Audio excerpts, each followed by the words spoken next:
With the roar of an engine, the squeal of a tire, the racers in Jordan are off. They're amazing. They're just amazing. I wish I could be like them. Why can't you? Because I don't have driving lessons.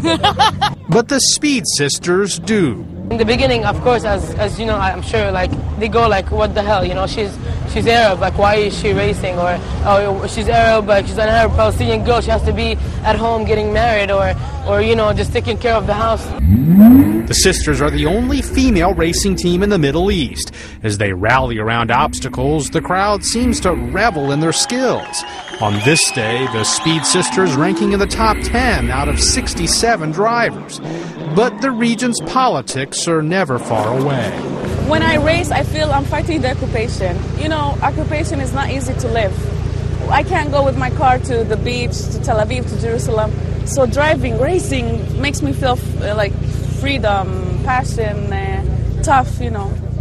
It gives me a very strong personality. Among the competitors, men from Saudi Arabia, coming from a country where women cannot drive. Lee Powell, The Associated Press.